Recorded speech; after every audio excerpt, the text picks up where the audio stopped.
Third down and 20. Hey guys, welcome back to another episode of the 3rd and 20 Dynasty Podcast. I'm JT, joined by Frank and Lounis. Jake isn't with us, unfortunately. He's scared. Yeah, I think the Always real reason scared. Jake's hiding from us is Julio Jones was just traded. Not just traded a couple days ago. We're recording on Thursday, but Julio Jones sent to the Titans for some draft pick compensation. Yeah, good save there, Frank. Thank you. So Julio Jones teaming up with AJ Brown. AJ Brown's TikTok tactics, that's a tongue twister. They worked. Ryan Tannehill gains another weapon. Matt Ryan loses his main guy. A lot of people affected. I think the person that we should probably start with the first is Ryan Tannehill. Ryan Tannehill now has AJ Brown and Julio Jones as his weapons. What do you guys think that does to Ryan Tannehill's value? I think it's obviously it's slightly higher, especially because his value for next season now, because he lost Corey Davis last year and you replace him with a better Julio Jones, it's like, okay, you can realistically expect Ryan Tannehill to have a similar season to what he did last year. Whether that's being QB8 or higher even is pretty much in the question. But I still think the problem with Ryan Tannehill resides in you don't really have that certainty that you do with other franchise quarterbacks, and that is what is keeping you from paying that true quarterback one price for him. I like Tannehill. In our league, I'm trying to trade for him, but every single time I'm about to click the offer button, I'm just not insanely confident in this guy 3 years, 2 years down the line, which kind of keeps me from offering multiple first-round picks for him or taking him really high in startup drafts. That's very fair. I think at this point, which is kind of what Frank was alluding to, is what is the value of Ryan Tannehill currently in Superflex? Let's start off with this. 2 late first-round picks and this is just a blank universe. Whether you need a quarterback or don't, is Ryan Tannehill worth 2 late first-round picks, 2 contender first-round picks? If I'm going, I wouldn't give up 2 firsts. I think if I'm confident that, so let's say it's like 112 this year and it's a late first next year, or even just 2, if it's 2 late 2022 first, I'm sending those away. If it's a 112, 111, and 2022 late first, I'm having a little more hesitation about it. What if it's 2 firsts this year? That's what I was kind of assuming when he asked that. Well, see, here's the problem I have with that really quickly is that 111 I have as a much higher valued pick than 112 because I think that 111 is a big tier break. And, there's 11 guys that I think, okay, these dudes first round easy. And then 112 is a glorified second. So like you said, if it's 112 and a 22 first, I feel like that's more so offering a late first round pick and an early second round pick, which, okay, I think that is what Ryan Tannehill's worth. But when you start kind of playing the game of I'm a contender, maybe I'm not the favorite, but I'm a contender. I'll probably be a playoff team. And I offer my 22 and 23 first round picks. You have to be pretty damn confident that he's going to be legit and he's going to have QB1 numbers for this foreseeable future. And I'm just, even with Julio, like, okay, this year, yeah, but what about next year and the year after? What if the Titans just get bounced first round of the playoffs this year?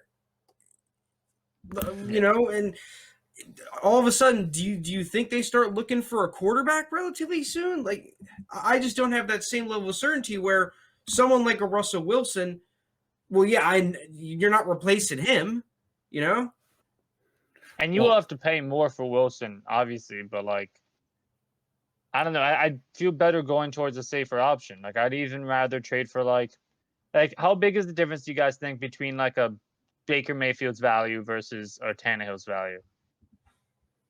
Well, according to Keep Trade Cut, Ryan Tannehill is currently quarterback 17. I think he's still kind of getting adjusted from the Julio trade. Baker is quarterback 14, but the difference between them is almost negligible. You have to add a late third to it, a 2023 late third. If it's that, I feel way better trading for a Baker. than I feel better would trading for a Tannehill. Stafford, to be honest. If you're Stafford able too. to get Stafford, just because I think Stafford that too.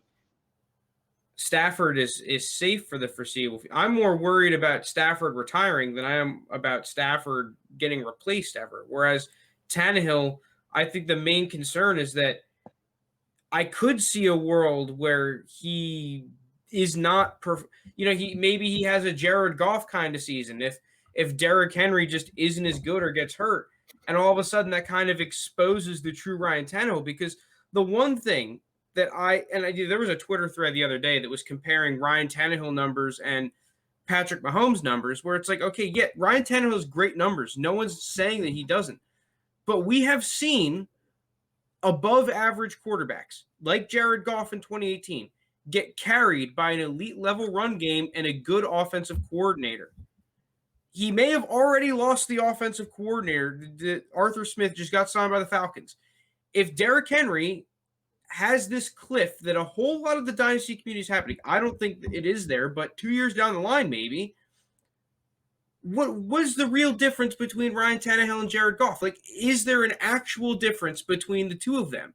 Because, dude, Jared Goff had an even better season than Ryan Tannehill did last year in 2018. He was an MVP candidate. So, from a talent perspective, I don't really think there's a huge gap necessarily between the two. Yeah, there might be, but I have Ryan Tannehill a whole lot closer to Goff than I do to someone like Russell Wilson or Matt Stafford. That's fair. my rant. That's fair. Goff was pretty brutal. Dude, you remember 2018 though? He was like the guy he wasn't the guy, but he was arguably a top 10 dude. Here's the case I do think what's interesting with that comparison, because Goff was most successful when the O-line was playing well and when Todd Gurley was playing well. And if you're saying the same thing with Tennessee 2 years from now, how's that O-line and Derrick Henry going to look? Will he be able to be as successful when he doesn't have defenders stacking the box, being afraid of like the best runner in football? So that's a fair concern. Like, no, you're right. If you are trading for him, you're trying to win a chip in the next 2 years. That would be the main thing I would say with Tannehill.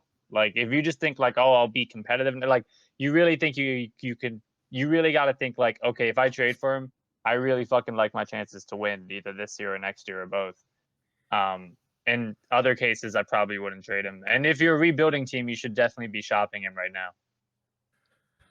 now. My issue with where Tannehill is ranked, I kind of just like all of these quarterbacks in this area. So the Matthew Staffords, the Baker Mayfields, Zach Wilson, Tua, Aaron Rodgers, those are all quarterbacks that I really like. So Right. it is tough where he's ranked. What, Frank? You just said you really like Zach Wilson. Well, yeah, relatively speaking, I do think he's one to bust. I think he's most likely to bust. But one of us. No. Zach Wilson.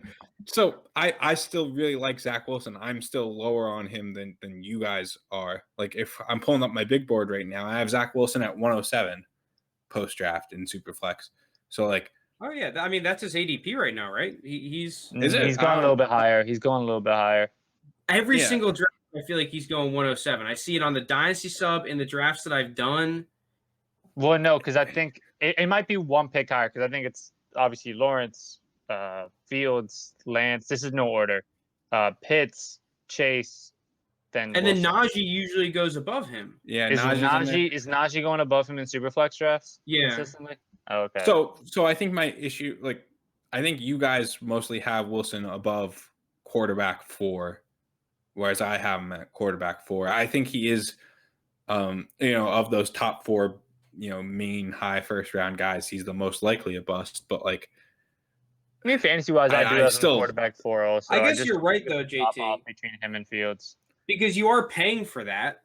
If mean, you're getting him at 107, fourth quarterback off the board, so you're paying for that high bust percentage that you're saying is what's going on. Yeah. So I think if you came to me and you're like, would you rather give up 107? We still haven't drafted yet. Just pretend. Would you rather give up 107, which it will be Zach Wilson. Like, I'm guaranteeing you 107 Zach Wilson for Ryan Tannehill. Would you do that trade? Everything does matter. Like, context does matter, but just not like, let's pretend there's no context value standpoint. I think I'll just gamble on Zach Wilson. Like, I do think if Zach Wilson hits, then I made a mistake by giving up 107 for Ryan Tannehill. Like, it's a riskier play in my opinion. But I still think, like, if Zach Wilson hits, he's going to be valued as a top 12 quarterback, where Ryan Tannehill likely isn't going to, just sheerly based on age.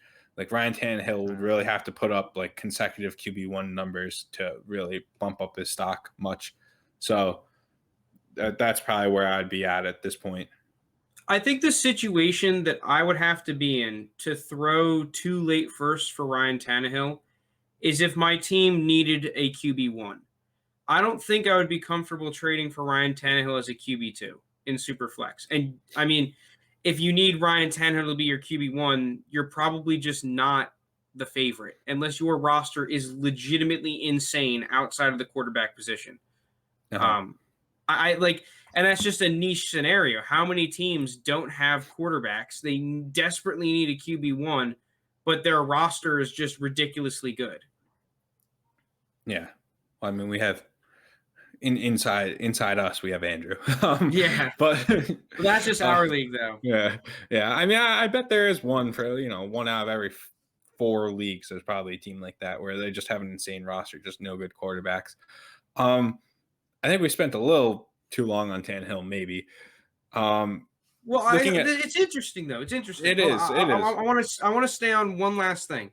Okay. If you can't get 2 firsts for Ryan Tannehill, yep. What are you settling for? So, like, what about a first and a second?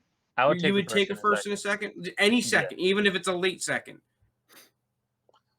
I would take a mid-sec. I'd take a second up to 208. Okay. I wouldn't want one like the very last, but like 208, 206, I would even take as that second. I'd feel a lot better if I knew I could get like a mid 2022 second and a mid 2023 first. Like, if I could try and project that and figure out where, like, that's probably what I'd be looking for. Like, mid 2023 first, mid 2022 second. I think that's a fair deal that you could probably get done for Tannehill. I don't think it's out of the question, definitely. What about you, Frank? I mean, I just think it's a little greedy trying to get more than a late first and a mid to early second. I guess you could try to play the whole, okay, like Michael Gallup, for example. Like, if you're looking for a first and Michael Gallup, well, do you value Michael Gallup more than a random ass second? Okay, so you could do something like that. Or maybe like a Darnell Mooney, because I know that we like Mooney a lot. This is obviously going to be league dependent because there are people that really love Mooney, but maybe a first and Mooney instead of going for just full-on draft capital. You could do something like that. But I think it's a stretch in a lot of leagues, regular Superflex, not 6-point passing touchdown, to expect 2 firsts or even more than that. All right, we can move on now. Okay. Well, I mean, I guess the main guy that's actually really affected by this is Julio. I guess just real quick, like, is this helping his stock, hurting his stock? Like, does it even change? I don't think it changes much.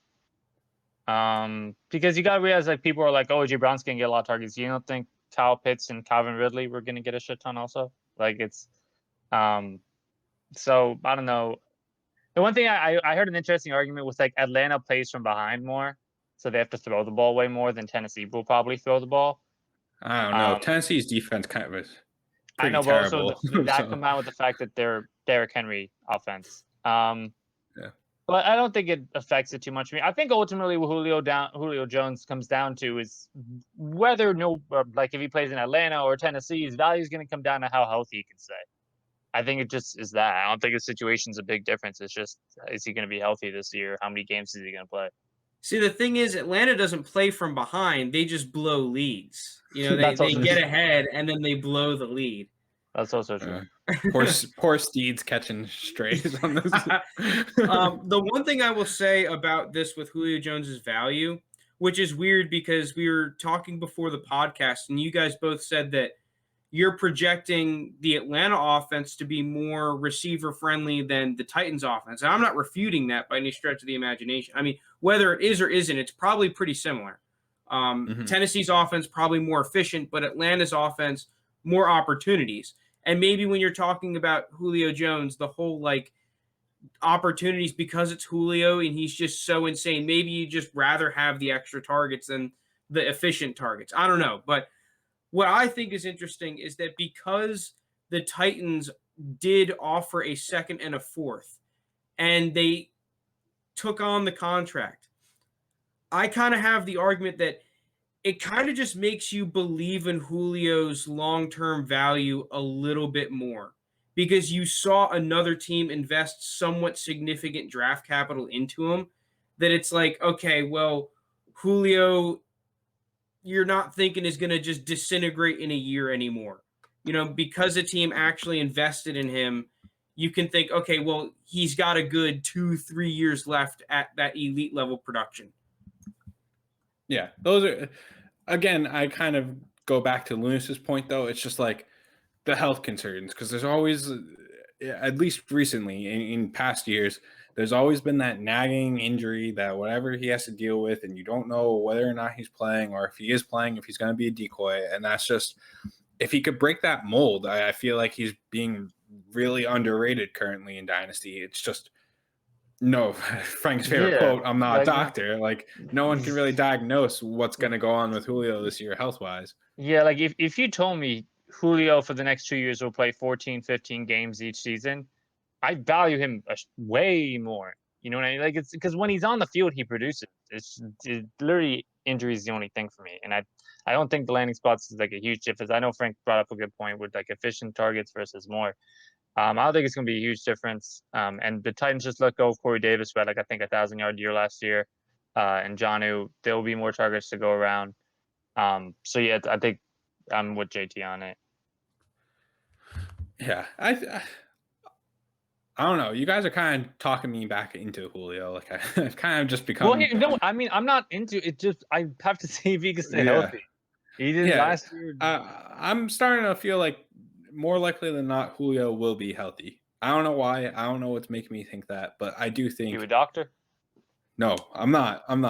But like looking back, like Julio hasn't really missed that many games. The more frustrating part is he plays in games where he's hurt. And so he's forever questionable. Yeah. And last year, it bit you in the ass because in previous years when he was questionable, he'd still play all right. But last year it was, he played 9 games, but that's a bait when you look at it because he played 9 games. He was only playing third downs in half of those games. So played 9 games. He played a third of the snaps that he should have realistically. So he didn't really play 9 games. Yeah. Yeah, exactly.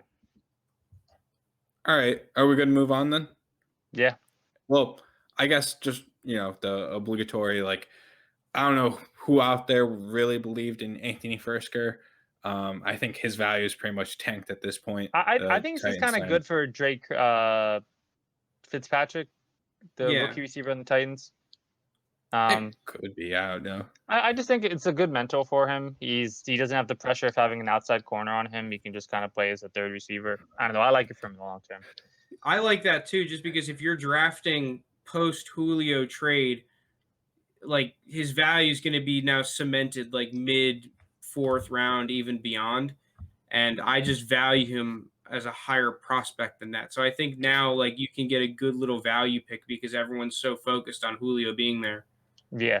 No, yeah, I value him in the 3rd. I'm surprised. Oh, really? Des Fitzpatrick? Yeah, I like him. Well, that's surprising. He was a day 3 pick on NFL for me. So, I mean, albeit it was a 4th, but I can't do it. He's still a 4th round value for me. All right. I guess now is a good time to move on then. So the other big, kind of transaction news wasn't anyone getting traded or a free agent signing. It was actually Gus Edwards. He got a contract extension with the Ravens, and correct me if I'm wrong, wasn't it for like $5 million? Yeah, 2 years, $10 million. $5 million per. Yeah. So 2 years, $10 million, which is not like, that's a significant amount of money in my opinion. That's like that's more than like backup money. what he's really getting. So Yeah. I think personally, like I'm projecting a bigger role for Gus Edwards than just your typical run of the mill, backups. So that begs the question then, like, For sure. what is the value of Gus Edwards? What's his outlook? For me, I think that bumps him up into the more coveted backup role kind of players. Like I wouldn't say Tony Pollard level, but I would say like kind of like just that step underneath, because it's such a running offense, and if J.K. Dobbins goes down, like you just know he's going to get so many touches. He already gets a bunch of red zone touches anyway, that he's a pretty solid just backup guy to have. Like he's one that I'd be willing to give.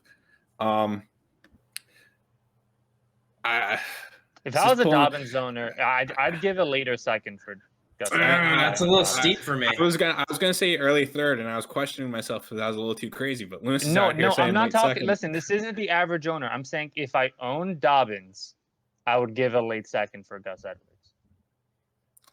I just think you could get him for less. I think you probably can too. I do think though, if we're just looking at strictly this year's valued players and like who's the late, I think there's like a pretty big drop off after like in a super flex league after like 210 zone.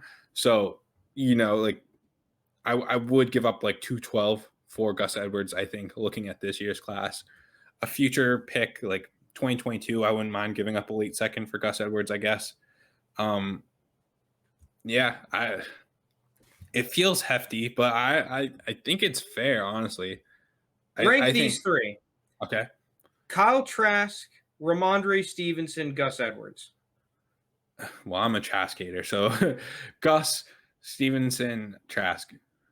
Okay, then that makes sense. Because those are guys that I think that Gus Edwards is worth like a mid-third. And those guys they fluctuate, obviously, league dependent. Sometimes the settings will change things, but generally speaking, Ramondre Stevenson, Kyle Trask are in that like early mid-third kind of range. So like you said, if you value him higher than that, well, yeah, all of a sudden you end up in the late second, like the very late second, very early third. I do think of these quarterbacks, and Lounis is definitely going to disagree with this. I think of like I'm going to screw up names here. Of the Davis Mills, Kellen Mond, Kyle Trask, I think I hit that right, actually. Of those three, I think Kyle Trask is the bait one. I just think people are looking at like Tom Brady's going to be gone. Kyle Trask will be learning from Tom Brady. He'll fill in. He'll know the system. I just think once Tom Brady's gone, I think Bruce Arians is also gone. And so, it's anyone's position at that point. Kyle Trask. Byron Leftwich. I think Tom Brady's still there for 2 years. I think Leftwich is only there for 1. I think Leftwich could be a head coach next year. So we'll see. Anything else you got? Any other thoughts on Gus Edwards? The one thing that I love and hate about Gus Edwards is that he's a good player. Like we can all agree he's a good running back. But there are two things that hold him back significantly from having any sort of relevance between like being what he is and a Tevin Coleman a couple of years ago, is that second running back that actually has value, is that he does not get any work in the passing game. Just zero. He gets no catches, which he had less than 10 targets, I think, last year, or maybe 10. It's like that's why guys like Chase Edmonds and Nyheim Hines can exist even behind Jonathan Taylor sometimes. For a Nyheim Hines, he could still have value because, dude, you get that half point or a point in PPR leagues. And the other thing is that Gus Edwards is like a good goal line back.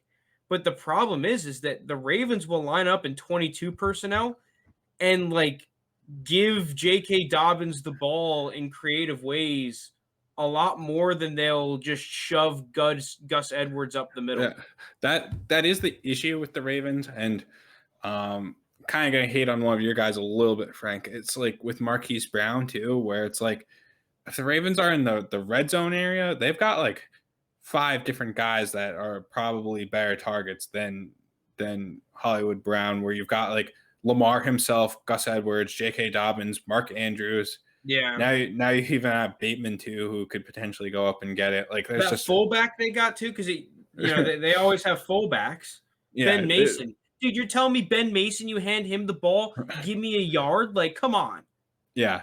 That it's there's a lot of different mouths that could get, find themselves in the red zone. And now Bateman too. Bateman and Tylan Wallace could be in the mix because they're like good one-on-one receivers generally. Bateman more like that slant kind of guy or an RPO kind of guy, and Tylan Wallace your classic. If you want to have a goal line fade, well, you can have him and Andrews and just pick your matchup. Don't forget our boy Sammy Watkins. I might have a hot take. I don't know if it's high or not. I don't even know if Sammy Watkins makes the roster currently. I wouldn't be surprised if he did. Yeah. He's elite. I don't want to hear it. All right. Yeah, for week 1. I also think he like hardcore believes in aliens or something like that. He's a really weird dude. I saw Baker does. Yeah, I was gonna say Baker said he saw a UFO. Yeah. I don't know how that's your quarterback. Wait, this podcast has nothing to do. Like this episode has nothing to do with Baker Mayfield, but Baker Mayfield, I think we found a way to get back to him in every segment so far. I thought you were about to say this podcast has nothing to do with aliens. Yeah, I was like, I thought we were going to start talking about aliens. All right. Let's get into the juicy part of it. We're finally starting our breakdowns. I think we're timing it well where we're going to break down every division leading up to preseason. I think this will get us right around. I think it'll be the week after the Hall of Fame game is when we'll be wrapping it up. So then we'll, start getting our actual season breakdowns ready. We wanted to pick a division with more stability, because we still have the Aaron Rodgers, Deshaun Watson, a few other, Zach Ertz. Not that that's like a huge domino, but, there's some dominoes to fall. So we decided to go with the NFC West division first as our breakdown. Now, who knows? Russell Wilson just came out today and said he never requested a trade. But after we do this breakdown, who knows? The entire division could just flip flop and somehow everyone's traded. Jimmy G's starting for the rest of his life. Trey Lance is cut. George Kittle quits football. We'll see. Dude, so, Russell Wilson didn't request a trade. Like all the leagues that we play in totally aren't for money.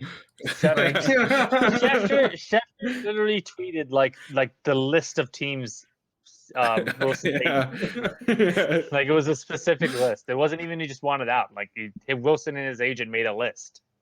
Yeah. I don't know.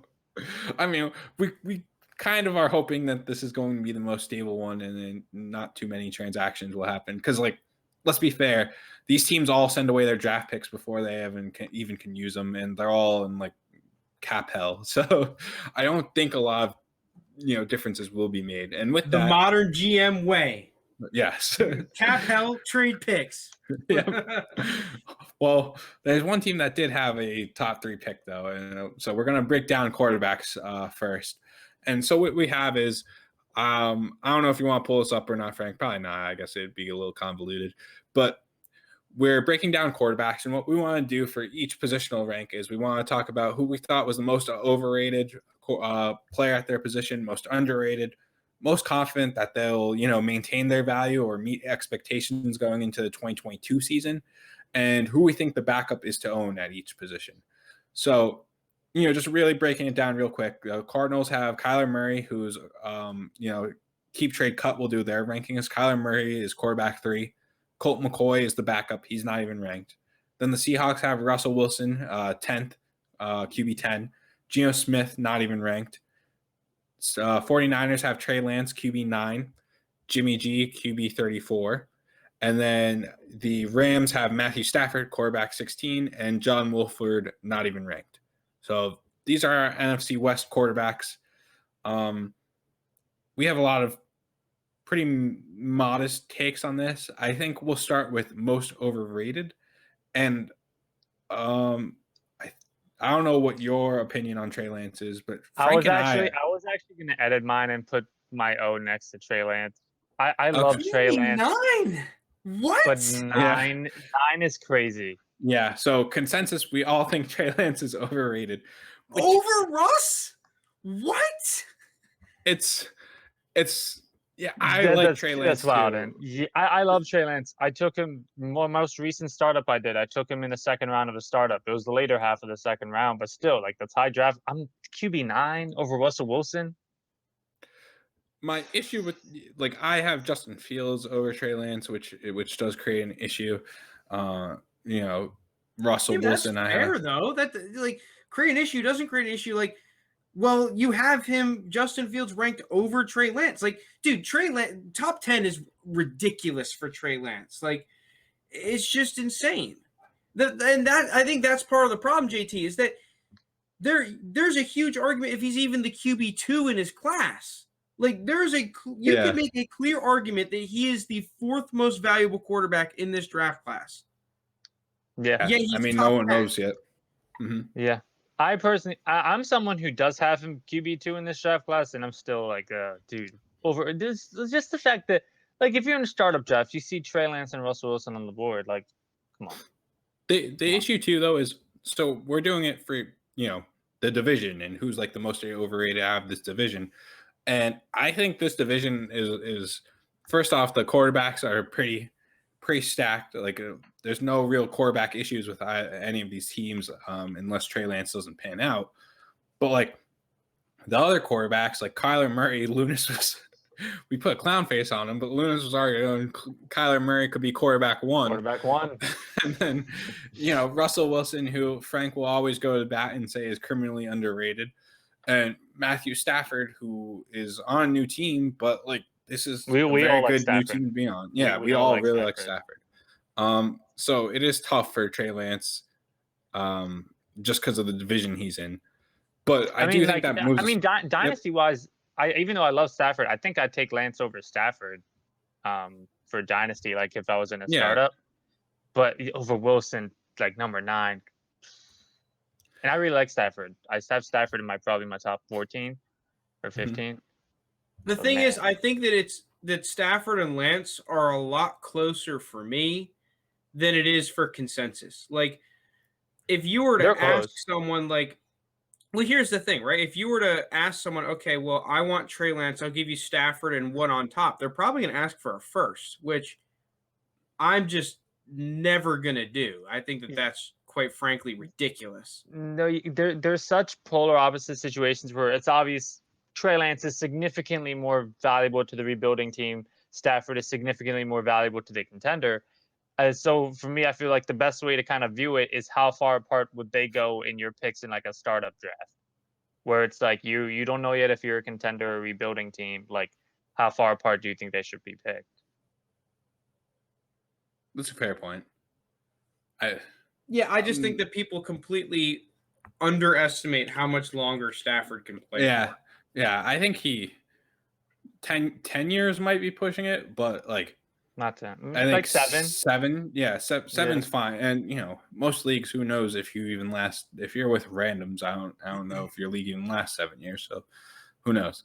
All right, well, I do think that brings us to a good point, though. We all across the board, I think this is the only one across the board where we're kind of in agreement, is the smallest positional group next to tight ends. But we all think Matthew Stafford is the most underrated. And, Frank kind of just did underline why that is the case. I could have put Wilson at that too, at 10. But I'll go with Stafford. Stafford's underrated by more spots, but I do think Wilson should be higher than 10. Yeah, we kind of covered it, but now moving on, this is kind of where we do have a slight difference. Most confident that the player will maintain value or meet expectations. Frank and I both say it's Russell Wilson. Lounis, you have Kyler Murray as quarterback 3. And I do think Russell Wilson is also a correct answer. I think he's gonna meet those expectations, if not exceed them. I really do think Kyler is going to be a top 3 quarterback this season. I think it's kind of between him and Josh Allen for that 2 spot. I think you can see Lamar Jackson fighting for it. Justin Herbert, we'll see how he is in his second year. It's hard for me to definitive. Dak, Dak close. He's in my top 8. I don't think he's going to have a better season than Josh Allen or Kyler. I kind of agree.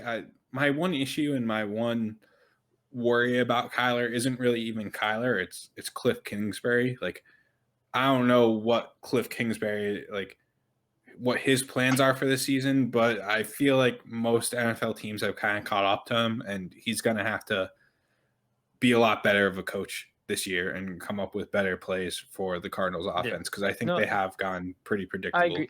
I do like what they did in the draft and free agency, though, with bringing in more weapons. I know Frank also loves the Rondale Moore pick. They got some nice linemen in this draft to help protect Kyler Moore. I know the running back situation is kind of a wash, but they made it work with Chase Edmonds and Kenyon Drake, which really is also a wash. So I'm excited to see that offense next year.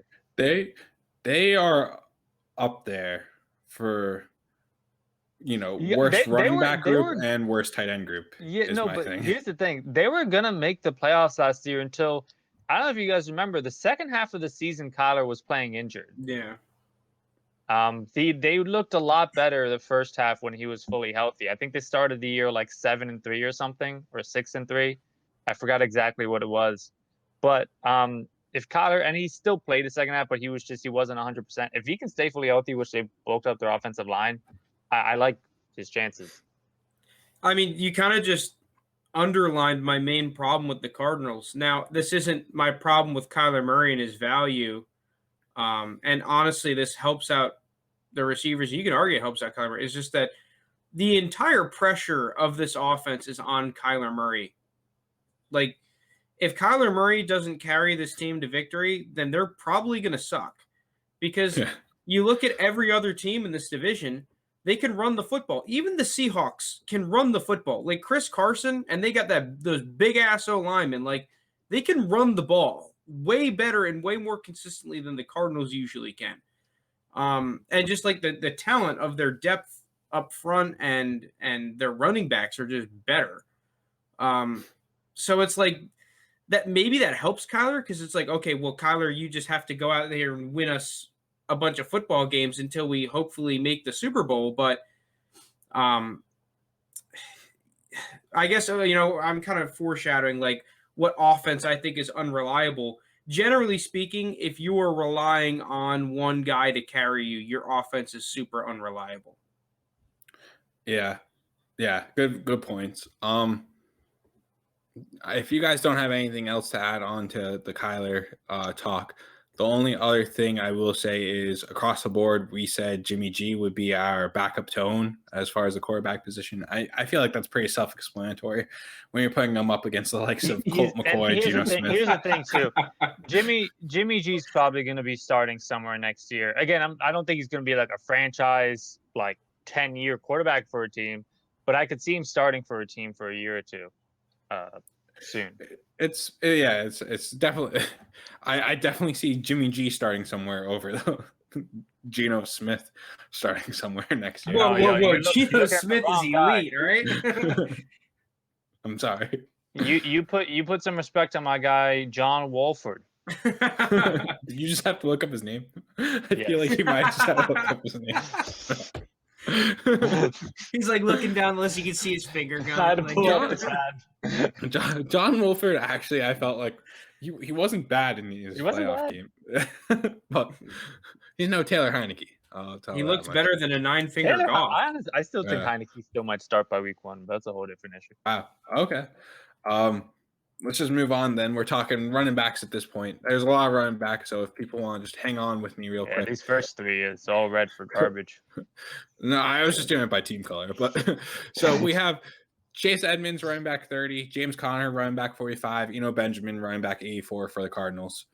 Then the Seahawks, they have Chris Carson, running back 25, Rashad Penny, running back 59, DJ Dallas, running back 69. Nice.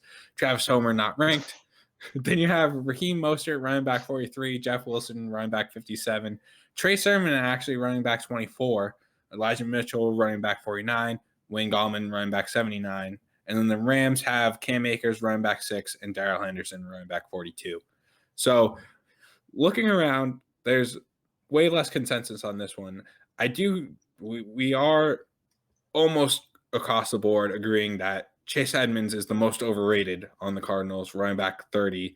I saw an interesting stat. I wish I remember who tweeted out because I'd give him credit.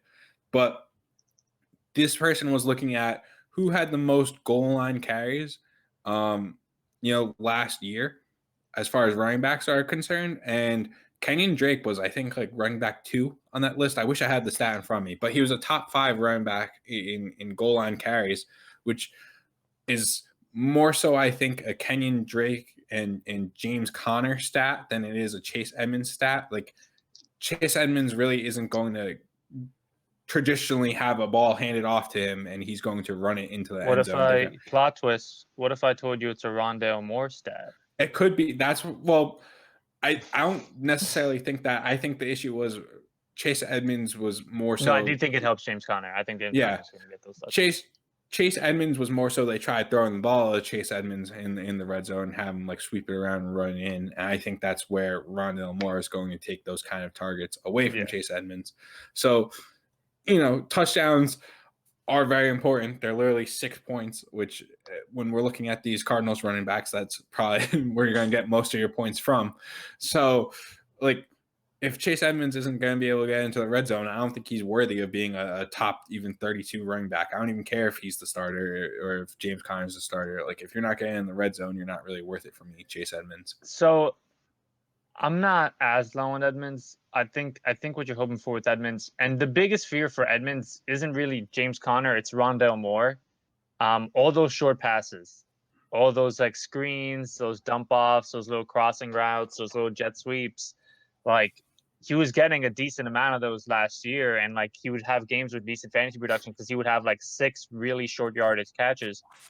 If those are going to Rondale Moore, then it's a wash. It really depends on how that offense is looking and how they use both those guys. Yeah.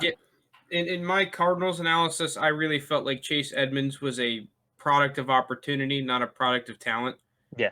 And I'm making this up on the spot, but he does not pass the Devontae Freeman test, which is if you were to randomly add Devontae Freeman into a backfield, are you legitimately scared that your running back will become irrelevant?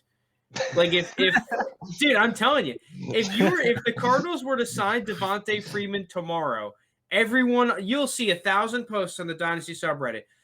Chase Edmonds, is he done? Is he done? Is he gone? Is he gone? Like all that. Like, dude, you really want me to believe into a running back like that, dude?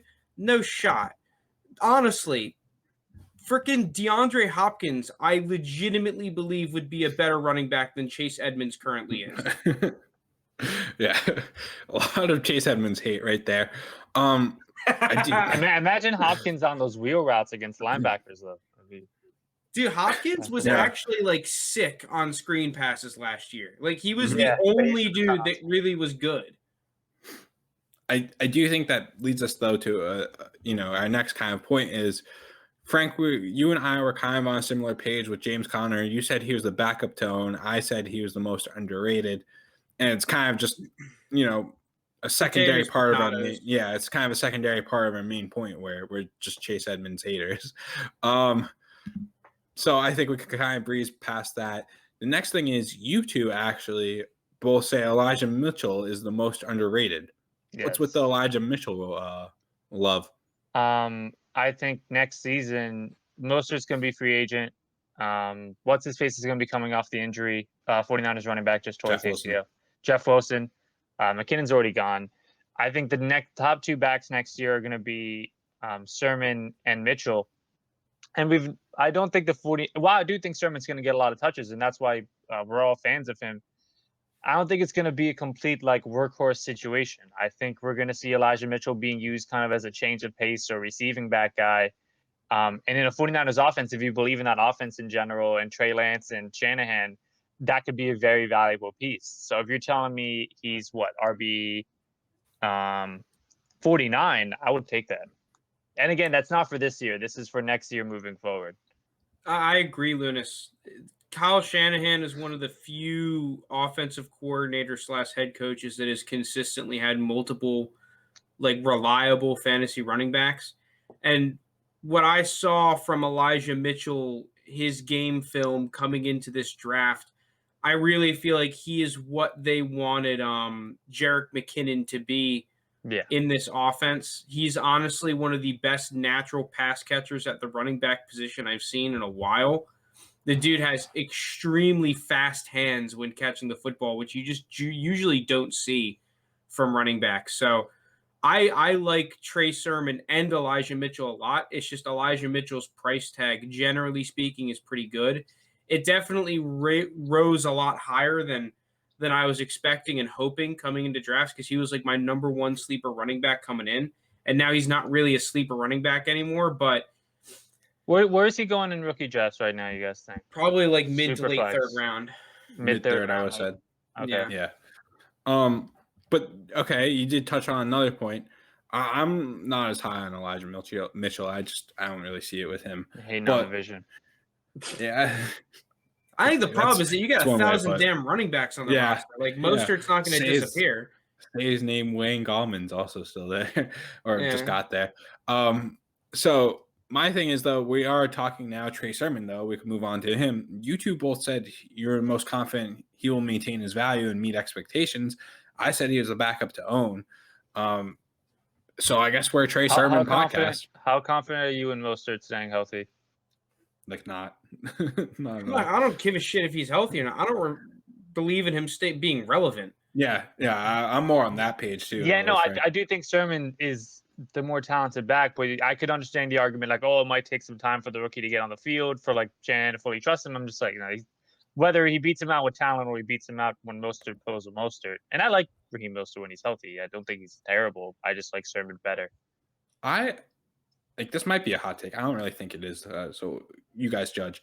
I think it's definitely within the realm of possibility. Like Trey Sermon is just day one starter. Like 100%. Like here you go. I think I think so. I think they'll both be getting touches week one, fully healthy. But I would not be surprised if Sermon ended up with more. People kind of ignore that. Like they point to all of the Kyle Shanahan running backs in this current 49ers team, and you have the McKinnons, the Mosterts. Like Trey Sermon, Kyle Shanahan went and drafted Trey Sermon. And not only that, he spent a 3rd round pick on Trey Sermon. Like it wasn't a cheap price to go and acquire Trey Sermon, compared to the likes of JaMychal Hasty's. All these other guys are either undrafted, late round, or picked up off free agency for really cheap. This is the most they've invested into one. My issue with Trey Sermon, though, is he is like in super flex drafts, like he's going in the range of Mac Jones, Rashad Bateman, Terrace Marshall, Elijah Moore. If he hits, and out of those lists, I'd probably Mac Jones and Elijah Moore. I'd take over him. Bateman will be close. Marshall's close. Bateman and Marshall are close, but I think he's right in that range with Bateman and Marshall, in like the 203, 204, 205 range. Is that overrated to you? What do you guys think? Like, where would you guys have him in the 2nd round? My issue is, I think if he hits, like if running backs hit, they're just worth more than wide receivers that hit. I'm like pretty confident in the likes of Rashad Bateman hitting, Elijah Moore hitting, a little less so with like the Terrace Marshall and Rondale Moore, but like I still really like them. So that's kind of where you get me. I'm taking Trey Sermon 100 times out of 100 over Michael Carter, though, and they're going like essentially the same spot. So here's my thing with Trey Sermon, right? And this is going to be a long-winded kind of a thing. All right, because I want to go back to Raheem Mostert really quickly.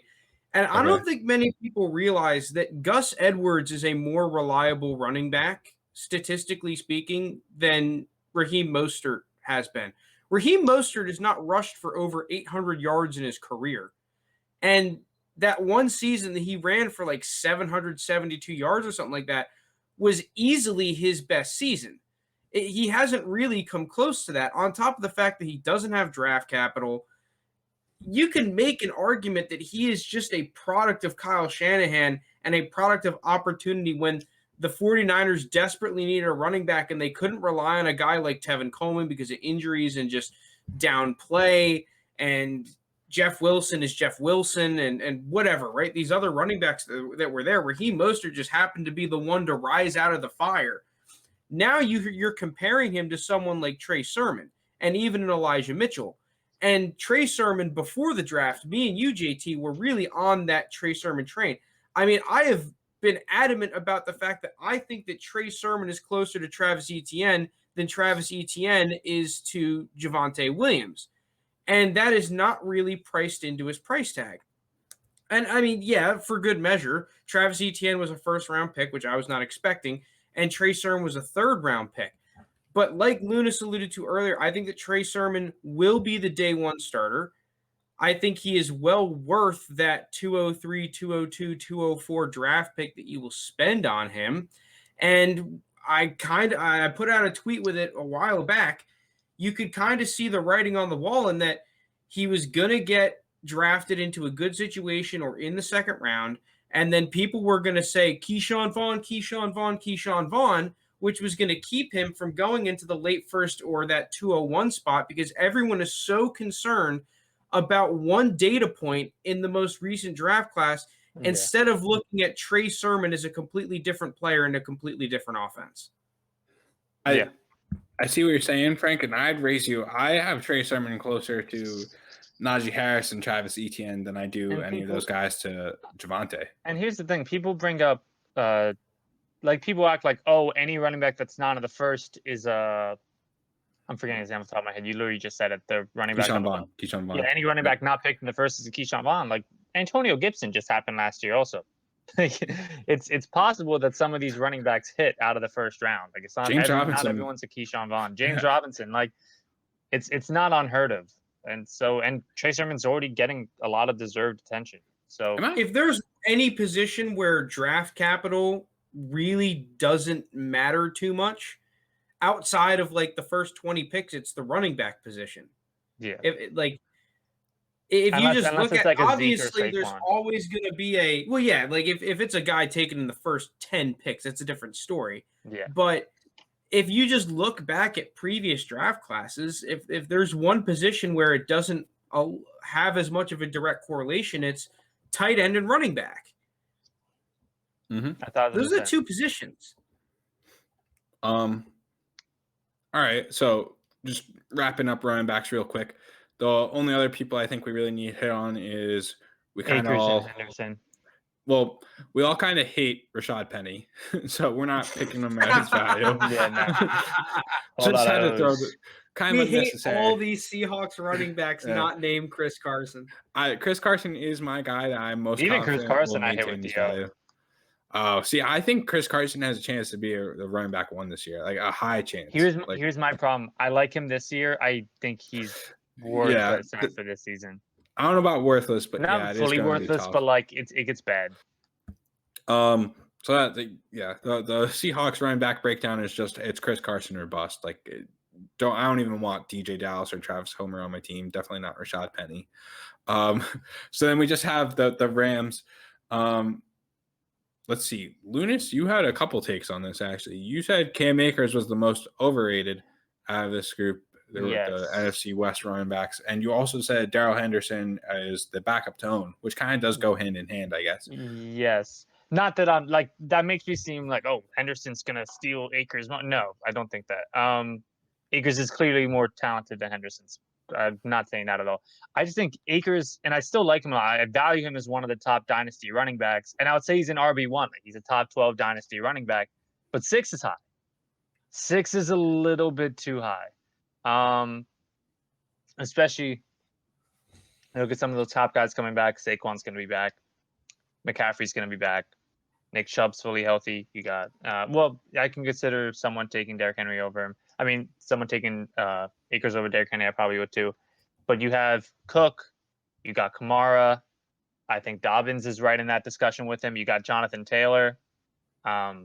There's a ton of guys there, and then there are guys kind of right next to him in the rankings also. It's tough for me to go as far as 6 this early.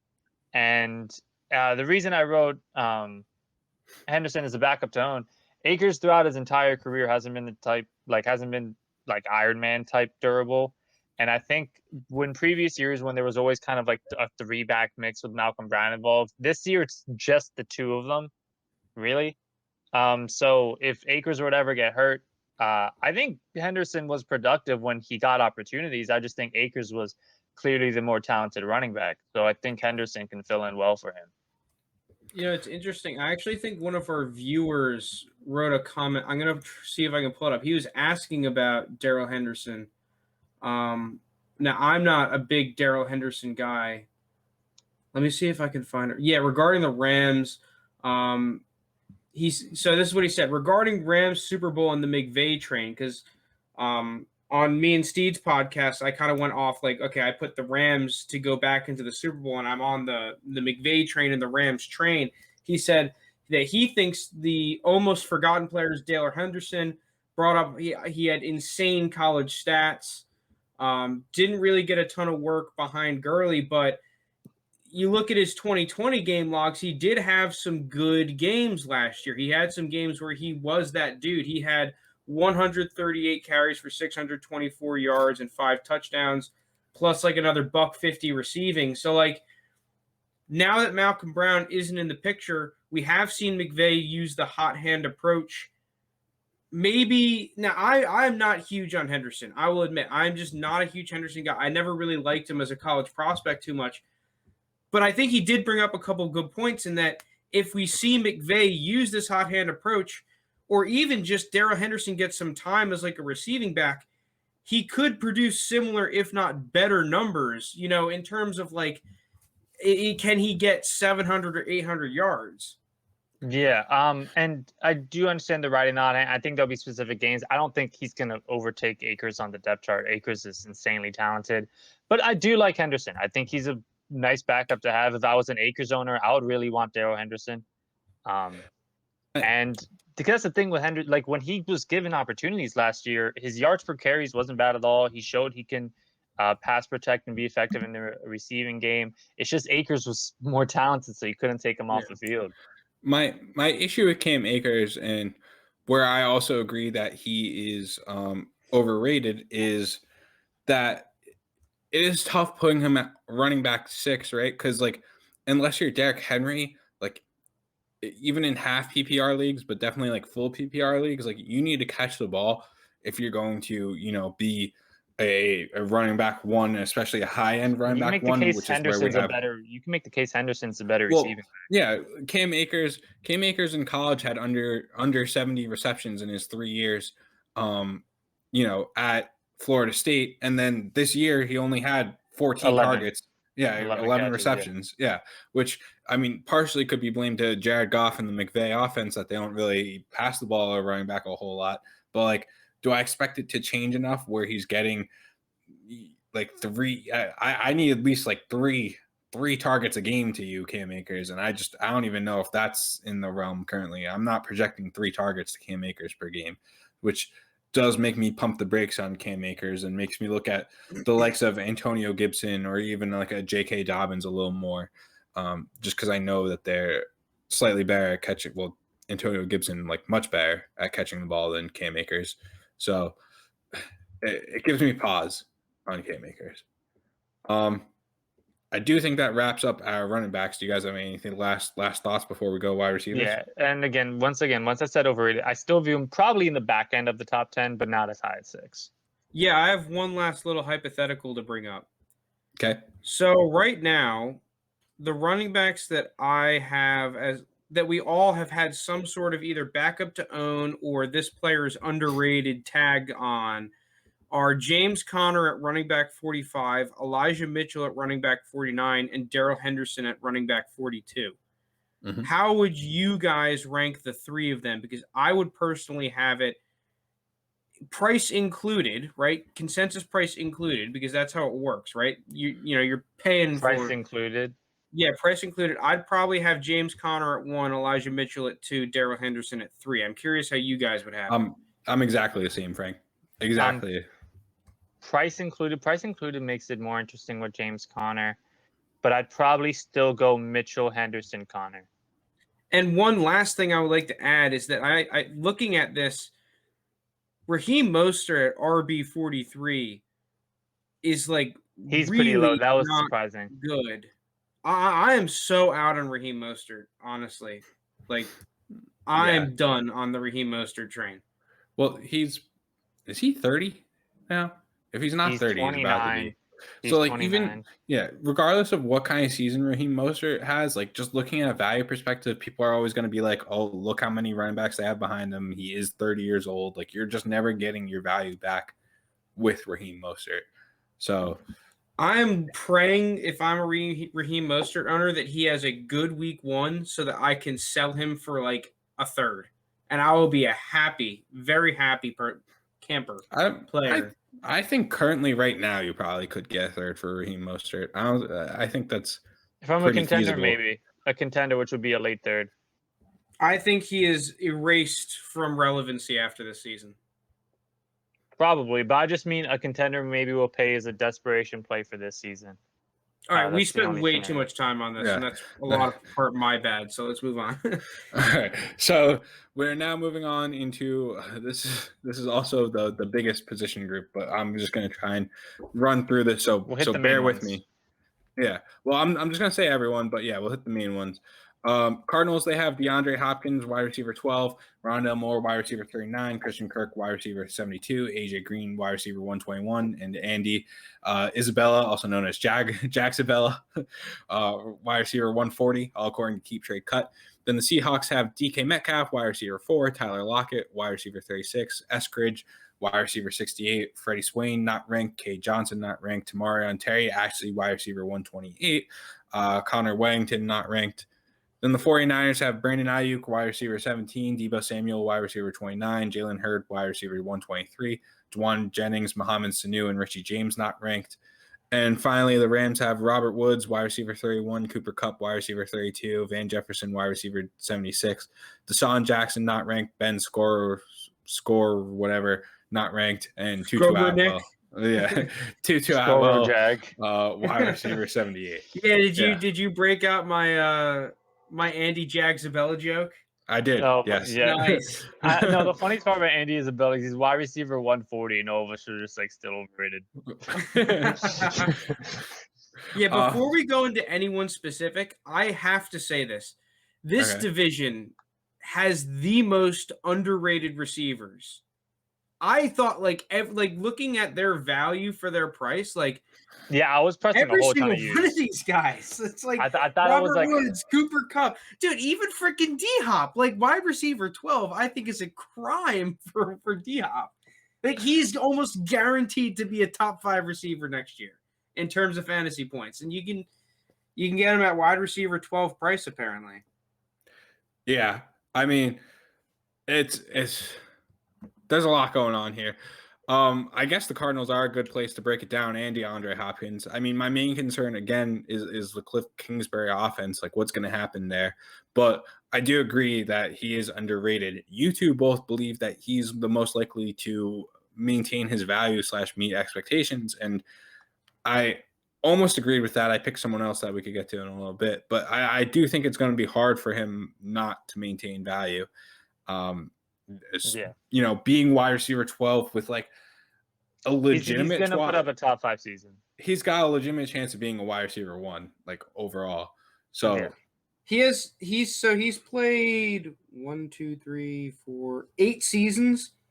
Mm-hmm. He has 5 top 5 PPR seasons out of 8. That is like what. Also, by the way, 4 top 5 seasons in a row. Yeah, and think about those 3. I'm betting some, if not all of them, are when like pre-Deshaun Watson, where like the quarterback situation in Houston was just shit, or that rookie year when Deshaun Watson got hurt. I'm pretty sure he's on like 4 All Pros in a row, or he's got to be close. He's ridiculous. He's in the. But somehow his price has gone down. I think that's only because that number next to his age went up. Dude, we have D-Hop in our orphan team league, and it's like, dude, we are getting so lowballed, man. If there is someone in in a similar position to us, where either D-Hop is on the block and they're trying to get younger, or D-Hop is just on a bad team and they're trying to rebuild, just buy him. you will not get a better value for draft picks receiver than D-Hop, it feels like. The reaction of some teams that we're trying to trade him to, like you think we're trying to trade him Christian Kirk. Like we're giving you DeAndre Hopkins. It's ridiculous. Yeah. He's very much underrated, at least in the leagues that we're in. Maybe you guys just gotta wait it out. Just another Cardinals wide receiver that we all think is underrated, though, is Rondale Moore, wide receiver 39. I feel like that's very a low rating. I wasn't expecting to be that low. That's a very. I think that's pretty fair for him, to be honest. Really? Yeah, I thought that was a little high, wide receiver 39. I just think I think he's gonna get. Where's Adam Thielen? Good question. I'm gonna vamp while I look it up, but in a startup draft, I'm probably taking Rondale over Thielen. Yeah, Thielen, but hold on. Okay, hold on. Okay. So things changed since we actually posted this. So now Thielen is wide receiver 39. Let's see if Rondale. How the turntables have turned. How the turntables have turned. Rondale's like wide receiver 19 now. No, he's wide receiver 42 actually now. As we're looking at this. Okay, so that's a little bit of better price. So 42. I just think like Rondale Moore is someone. Here. Rondale Moore is someone who he's tiny and like is an outlier, right? But if I'm betting on a specific outlier from this class, like it's not Devontae Smith, it's not Tutu Atwell, it's not Kadarius Toney, it's Rondale Moore. It's more. I just think shut up. I just think if Rondale Moore hits, like he's gonna be so good. Yeah, but the thing with Rondale Moore too is that like, yeah, he's small. But what 5'8" or 5'7" receiver is built like Rondale Moore? Yeah. What is it? The Ohio State defense is a ton of NFL players. That's dumb if they think he's small. The way he fucking just like Rondale Moore can squat two of them. He could squat two of their linebackers. That's the problem. Is that you're comparing him to like frail ass small dudes. No, I was just comparing him to like like Tony's not. You're frail, talking about him. But... No, not Tony, but like Tutu Atwell. When you look at his size as a data point, right? You're comparing him to like Taylor Gabriel, probably, right? Like in terms of just height. That's not who Rondale Moore is. On top of the fact that the Cardinals desperately needed a playmaker, and it looks like Rondale Moore is the only dude with eyes that's going to make that happen. I mean, maybe AJ Green, but I'm still pounding the table for Christian Kirk. I still love Christian Kirk.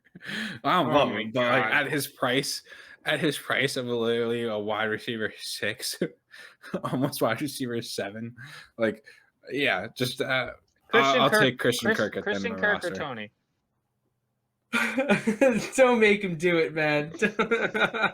JT will literally take anyone over Tony. He will take crumbs under the table over Tony. My issue is like, I just know I could flip Tony for way more than Kirk. But at the prices they're at, like give me Kirk 20 times out of 10 times, like ahead of Tony. Like just the prices. Yeah. You know? What if prices aren't involved? What if prices aren't involved and you had to keep one? No, don't do this to me. He's gonna make you say it. He's gonna make no, I'm gonna stand strong and I'm gonna say Christian Kirk. Hold the line. Well, here's the thing, right? At least Christian Kirk will catch some passes this year. The only thing Tony's doing is receiving punts. So unless you have punt return yards and punt touchdowns on your on your fantasy teams, then give me Kirk over Tony. This isn't your guy in Denver, JT. He's getting my boy Seth Williams. I literally have over Kadarius Toney. I think I gotta look at my board, but I think I do. We need a drug test at 3rd and 20. The thing is, real quick though, with Rondale Moore, I love Rondale Moore's ADP in rookie drafts right now. In Superflex rookie drafts, the fact that you can consistently pick him up in the second round, and you can consistently pick him up, like a mid-second, not even very early second. Where I think I have him ranked right now 112 on my rookie board. Yeah, like 112. There's a chance he's there at 205. I just checked my big board real quick. Seth Williams 304, Kadarius Toney 307. Thank you. But yeah, Rondale Moore, his rookie draft value for how talented of a prospect he is in the situation that he went into, because after my Cardinals analysis that is on the channel, by the way, I was just left coming away saying this team needs a number 2, because their second most reliable receiver was Larry Fitzgerald at like 70 years old. And he just couldn't consistently separate like he could in his prime. Rondale Moore perfectly fits what this team needs, because DeAndre Hopkins was the best player with the ball in his hands. DeAndre Hopkins is getting like triple teamed out there. You need someone else that you can just say, hey, here's the football. Make something happen that isn't Kyler Murray or D-Hop, because that's how you stop the Cardinals. You stop those two guys, you can't run the ball. Kenyon Drake ran into the back of his offensive line half the time. You know, Andy Jack-Zabella was only good like one every 3 snaps. I do think we spent a lot of time on the Cardinals. Oh, sorry, go ahead. No, yeah, we did. Let's go on to the Seahawks. All right. I think the Seahawks, I think, are a very underrated team, just from top to bottom, and the wide receivers are a part of that too. I mean, it's kind of hard to say DK Metcalf is underrated, but even I struggle ranking AJ Brown above DK Metcalf, and DK Metcalf's wide receiver 4 currently on keep trade cut behind the likes of AJ Brown. It's hard to move him up one spot. It's easier for me to move DK to wide receiver 6 than it is to wide receiver 3. So that's why it is kind of, they're all very close in that top there. 5 range. Yeah. Tyler Lockett, we all said, is very underrated at wide receiver 36. Yeah, that's crazy. Yeah, it's kind of Dwayne Eskridge. I'm in the camp of he's overrated. I actually have him on my big board. He's only a couple spots ahead of Tamarion Terry for me, who's the undrafted Seahawks wide receiver, who I think has the best chance of making this roster. Frank, you like Eskridge if you have any real thoughts about him. Otherwise, I don't have a lot. I like Eskridge. Wide receiver 68 price, I'd take it. You could pick him up really late in a startup. His rookie draft value, I'm not necessarily a huge fan of a lot of the time. He does vary a lot, but as a third-round pick, I think he's all right.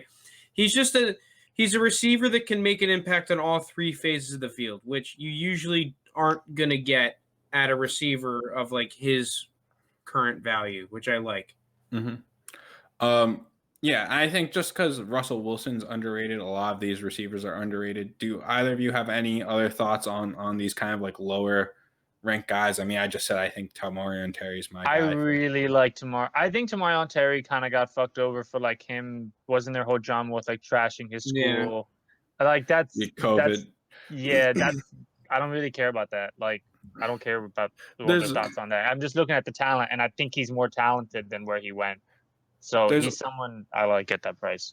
There's rumors that he might be lazy too, though, which does have me a little concerned. Like that's different. If that's the case, that's one thing. But if it's really just him disputing with his school over how COVID was fucking run, like I don't give a shit. Well, really. The thing is, for me, just real quick, like 10 seconds, is he like took off, like mostly like he came back, took off. It was a whole controversy, but like he was working on getting ready for the pro day, and then his pro day came around, and like he really didn't do that well. Like he had a pretty bad pro day. In a year where everyone had like amazing pro days because their team just skewed everything. Yeah.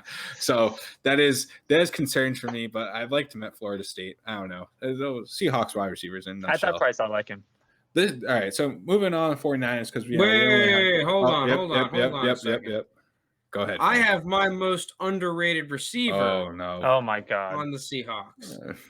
And that is my boy Cade Johnson out of South Dakota State. The Jackrabbits. Yeah, I don't know. I really like Cade Johnson. He was one of my biggest draft misses because I thought he was going to go in like the mid to late 3rd round, and he ended up going undrafted. Dude, I have him as Deontay Johnson light this year. He's a guy, he didn't test well, but dude, he has nuanced routes, really good hands, good at tracking the football. Of all these jaggy-looking Seahawks receivers, you compare him to Connor Weddington and Tamarion Terry and Freddie Swain and Dwayne Eskridge. I'll put my money on the Cade Johnson horse. I think that I'm a big fan of his game, and I think he can make an impact. And you can pick up for quite literally nothing. Yeah. Jackrabbits. Well, if you guys are looking for late-round rookie draft flyers, there you go. I do think most of these guys are free, and if any of them could end up being a starter, that would definitely boost their value. But now moving on to what I think is the most interesting team as far as their wide receivers are concerned. 49ers. You got Brandon Ayuk, who actually me and am I reading this right? Frank, you have him as Lounis had him as his most overrated player. Lounis has him as the most overrated player, which I also agree. I think Brandon Ayuk might be a little overrated, to be fair. George Kittle's been out. I'll get into my case. Deebo Samuel's out. The receivers. Oh, I think we're just talking about Brandon Ayuk. Okay, well, say Deebo's real quick, because that's going to be part of my case. Deebo's wide receiver 29, I think. Yeah. Ayuk, if you want to say you were scared because Deebo got injured last year, okay. I'm not going to say all of a sudden Deebo's injury prone because he had 1 foot injury that they say takes like a full year. I don't think Ayuk is that much better than Deebo. Like, if you told me at the same price I could get either one, sure, I'd lean Ayuk, but I don't think he's that much better. Like, Deebo's at 29 and Ayuk's at 17, and 17's pretty high for Ayuk. Like, I know he showed a ton of flashes, but you got to realize on the offense, Kittle's still always going to be the number one. They're always going to have running backs involved. And it kind of comes down to how much better do you think Ayuk is than Deebo? Because Deebo had arguably a better rookie season than Ayuk. And I want to pull up really quick the games that Deebo did play in last year. Because the games that he played a majority of, he was still putting up decent numbers. Let me pull it up really quick. Deebo Samuel. It's mostly okay. So Deebo in games where he played at least 60%, and so pretty much he played 6 games last year. One of the 6 was only 34% of the snaps. That was the one he got injured. But in the other ones where he played a decent amount, he had 15 fantasy points on 6 catches, 66 yards, and a touchdown. Another game, 5 for 65. Another game at the Rams, 11 for 133. Buffalo, 6 for 73. Like, he was playing well when he was healthy. Yeah, my thing is I think Deebo is underrated. I actually have him as my most underrated guy. I think people aren't giving Deebo enough credit for what he is as a player. He did have the injury. And I just think to put Brandon Ayuk as your wide receiver at 17 when there are, 3 really good receivers on this team, I think it's tough to have Brandon Ayuk as a high-end wide receiver 2, getting close to borderline wide receiver 1. That's just my thoughts. So Frank, let's hear. I want to hear Frank's case now. You're calling this haters. Talk about Deebo and Ayuk's rankings. I think they're both underrated. Yeah, that's a good argument for it. Ayuk over wide receiver 17? Yeah. Damn. Okay, here's the thing, right? Here's the thing. I think Ayuk is better than T. Higgins. Disagree. Oh. And I think Ayuk is just as good, if not better, than CeeDee Lamb. Whoa. Also disagree. But okay. I think he's. This is not news. I've been on the Ayuk hype train for years now. Here's the thing. Ever since he was out of the womb, I was like, Brandon Ayuk, wide receiver 1, baby. I'll give you that he's more explosive. I think if you get the ball in his hands, he's more dangerous than those two. But I like those two more as just pure receivers, out muscling people for jump balls, route running downfield. I do like Ayuk more with the ball in his hands. I think he's more explosive. But Higgins and especially CeeDee Lamb. CeeDee Lamb there are definitely things that CeeDee Lamb is better at than Ayuk. I think he's better at tracking the ball than Ayuk is. Yeah. And I think that he's just more polished. But Brandon Ayuk's ceiling, the ceiling is the roof, as JT quoted Michael Jordan the other day. The ceiling is the roof for Brandon Ayuk. Yeah, I just think he just scratched the surface of what we saw. Whereas someone like T. Higgins, I think that we've seen T. Higgins, not necessarily his ceiling, but I think that coming out, he was a much more finished product than Ayuk was, which people aren't seeing as I am. Yeah. The only thing I'll add to these wide receivers is I feel like Juwan Jennings is very underrated. I think he's probably going to be the other. I think the guy, I know he's never going to be talked about, but Richie James didn't look bad when he played last year, I thought. especially toward the end of the season. He had some nice weeks. It's a competition between them two, and I think Juwan Jennings is going to win. Dude, Juwan Jennings is a freaking dog, and the thing that's interesting about him is he's big as fuck, but can play in the slot. Mm-hmm. Yeah. All right, then looking at the Rams, we're kind of running short on time here. We all agree that both Robert Woods and Cooper Kupp are underrated wide receivers at 31, 32. I have Robert Woods as my most likely maintaining value. Frank's got Cooper Kupp at his most likely maintained value. I had Cooper Kupp as my most underrated. Yeah, 32. we all think these guys are super underrated. 31 and 32 for, they're getting an upgrade at quarterback. Yeah, they're getting an upgrade at quarterback. This is going to be a top 10 offense, but apparently they're not going to have a wide receiver too. Yeah, so pretty crazy. I think Van Jefferson's still at wide receiver. You got to relax. It's some just like deep hatred for the school of Florida. I don't know what it is. I love Kyle Pitts. I might be the number one Kyle Pitts guy on this podcast. No shot. Which one of you drafted Kyle Pitts in our startup? Which one of you?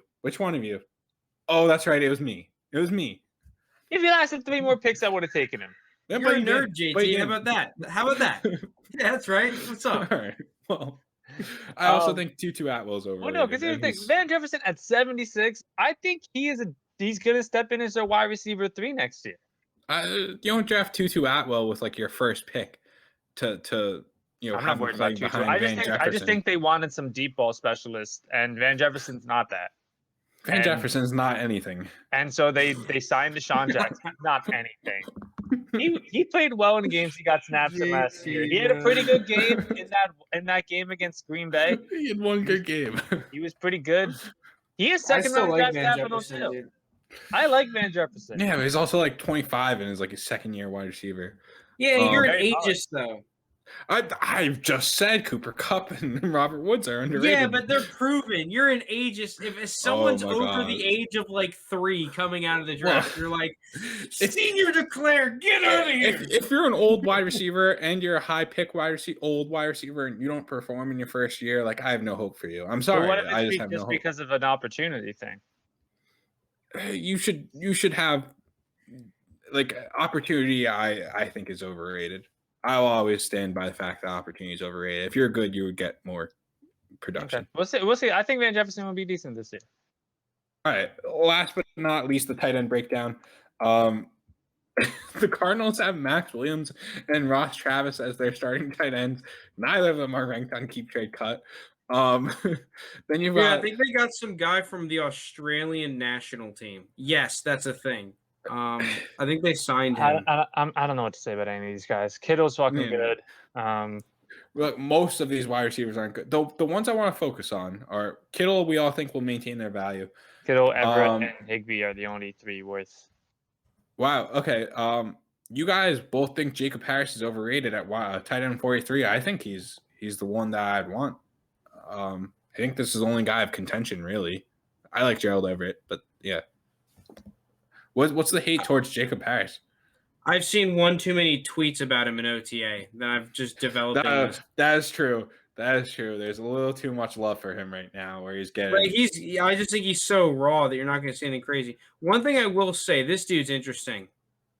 I have not watched him at all, so take this with a grain of salt. But he's on a team with 0 tight ends, the Cardinals. And he has a relative athletic score of 8. That is Bruno Labelle or Labelle, the tight end of Cincinnati. Yeah. Maybe something there. Maybe we should pick it up in our league because our team is so bad that we could just use anything. That's true. It's not our fault. We took it over. This is just it's Kittle like literally on a throne, and then just everyone like they're not even allowed in the town village. Like they're all on the outside. They're in the wasteland. Yeah, they're in the moat. Like it's kill or bust for tight ends. I don't really have anything to say. And then I'm on your side though, JT. I like Everett. Yeah, Everett. I feel like Everett is underrated at tight end, like 23. As long as he could hold off Will Dissly, like he has a strong path to at least some red zone production. As long as he can hold off Will Dissly. You got to remember, too, this is an offense that has been trying to add an athletic, go up and get the football type of tight end, and it just hasn't really worked out recently, whether it be due to injury or the Jimmy Graham bait. I liked what I saw out of Gerald Everett, especially with what he can do in the Seahawks offense. I think that Gerald Everett is just kind of limited as that all-around versatile tight end. He's not a great blocker. But in terms of a guy that can create a mismatch, it's going to be interesting. And I think he can really fit the Seahawks offense that when, Gerald Everett, when he was decent on the Rams, is when that Rams offense was a little bit more vertical. When it went to more of a traditional West Coast scheme, you kind of saw, okay, well, that fits the Tyler Higbee skill set. Well, now that Gerald Everett is in the Seahawks offense, which is extremely vertical, Russell Wilson is one of the best jump ball, deep ball throwers. We could see that really benefit Gerald Everett, and he could be a guy that sneaks out of the wasteland a little bit. Oh, hopefully, because I just got him in a trade, so I would love that. Let's move on to our last topic. It's, which NFC West team is most likely to overperform and which one's most likely to underperform. I'll start us off. I have the Seahawks as most likely to overperform. We all chose different teams for each single one. All right, we're allowed 30 seconds to make our case, right? I'll literally time us. 30 seconds to make my case. I think the Seahawks are most likely to overperform because literally everyone's just underrated. Russell Wilson's ranked as a low-end quarterback 1. I think he's, top 5 potential. Chris Carson is ranked as a low-end running back 2. I think he could be a running back 1 this year. Then you have DK, who I still think will be DK. I think Tyler Lockett had a lot of volatility last year. If he even gets some more standard games, that's fine. And then Frank literally just talked about Gerald Everett. So that's my case for the Seahawks. And then Frank, give me your case. My case for the Rams. The Rams, I picked them to go back to the Super Bowl. Getting Stafford back, Sean McVay can finally run the offense that he's been wanting to run in LA, the offense that was great with Jared Goff in 2018. Now you get a much more talented quarterback in Matthew Stafford. And kind of like we said, you think that the Seahawks players are overrated. The Rams don't have a receiver in the top 30 players in fantasy football right now, which is absolutely absurd. It's going to be a top 10 offense in the league. All right, Lounis. Okay, so Arizona. Last year, before Kyler got hurt, that offense was rolling. They had a good record. This year, they added some nice linemen. They added more weapons on offense. AJ Green. I love Rondale Moore. Fuck Kenyon Drake. I don't really care about him. Kyler Murray's going to have more progressions. More progressions. He's going to get better. Okay. He's going to be better this season, and I expect that offense to do really well. I see putting you under the gun. I'm going to start real quick on the teams most likely to underperform. Just go back and listen to to all three of us. Who sounded the most unconvincing? It was Lounis. The Cardinals are going to be the team most likely to underperform. They are the least complete offense. They have the worst coach out of all this group. Cardinals most likely to underperform. They were a defensively led football team last year. Look at the tape. Look at my Cardinals analysis. Go ahead. Yeah. You made a convincing case when you just talked about Lounis not making. Kyler Murray carried them to so many victories. I got faith. Kyler will back me up. Yeah, like Deshaun Watson carried the Texans. How'd that work out for him? They had a bad record. All right. My NFC West team most likely underperform. It's the 49ers. I think you're just putting a lot of faith in the Trey Lance, Jimmy G combo. Not that I don't I don't dislike Trey Lance. I just think there's a lot of faith in a first-year quarterback and a quarterback that, other than taking them to the Super Bowl with a stacked defense, hasn't really shown a whole lot. A lot of injuries to this team just all the time, and a lot of youth that could go awry, haywire. There's a lot of issues that could happen with this team. That's just why I'm picking them as my most likely underperform. Okay, wrap us up, Lounis. I'm picking Seattle. What I saw at the end of last season from their offense was gross. I expect the same thing this year because it keeps happening. They always start the season great. I think the first 10 weeks they'll look fantastic. End of the season, it'll suck. They brought in no new offensive minds, really. It's still going to be Pete Carroll. I don't know if he's going to let Russ cook. I don't know if he's going to go back to ground and pound. I don't know. Either way, I don't really like it that much. I'd rather see Russ just cook and hope for the best. But they didn't improve their O-line a ton. Not like they added a whole new crazy weapon. I know they added Everett. Whatever. But so I think this is going to be the offense where the first 10 weeks it'll look good. End of the season, and you lost on the road. I mean, you lost at home to the Rams against an injured Jared Goff and Wolford. Come on. Yeah. Come on. How do you get outscored by them? Episode 40 in the books. That was pretty good. Yeah, that was better. That was definitely a better case. Episode 40 in the books. Thank you everyone for listening. Tune in next time. Like, rate, review, subscribe, comment, all those things. We appreciate it. Thank you, everyone.